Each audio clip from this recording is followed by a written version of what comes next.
When I think of disaster recovery, we tend to just pendulum, like everything was on-prem and we're never going to the cloud. It's too much latency, too slow, not secure. And now we're penduluming them in the other side. But before we pendulum, I would like to hear the architectural plans. Okay, so in the case of a disaster, if you have that big earthquake in Southern California, we planned on being cut off from the cloud.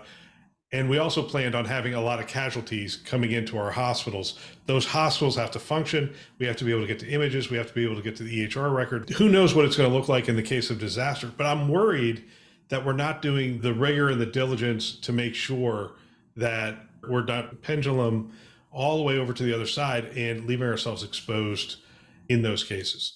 Well, yeah, Bill, actually, on that note, here we are conducting a virtual webinar. Together we're meeting, right? And so I'm solely dependent on my bandwidth. And my users downstairs are my 8 and my 5-year-old, my wife, and they're power hungry users. And so for us, we're a cloud family, right? Everything I do right now is there's nothing on my PC that I actually care about because it's all protected somewhere in the cloud. So there's benefits to it, but healthcare isn't quite the same. Who deserves faster data access, Bill? A radiologist, a cardiologist, or a general physician, or a nurse? They're all equal citizens, right? You only have so much bandwidth, right? And we can have dark fiber, we can have express routes, but we pay a lot of money for only so much, right?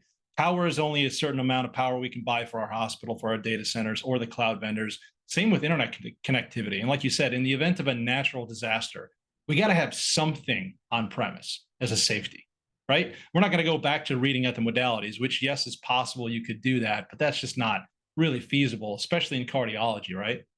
So if you look at cost, that's the other magic wand that people were waving for why to move to cloud, getting out of the data center business, right? My operational cost for my labor, my IT staff is expensive. They're highly specialized people. How do I get rid of those costs and dial down my OpEx?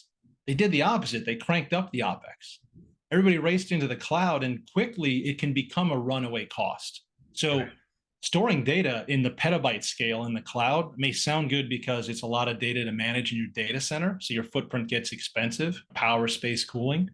But what happens though, Bill, when you become so successful that everything's in the cloud, like you said, every bit and byte of data in your healthcare organization goes to the cloud?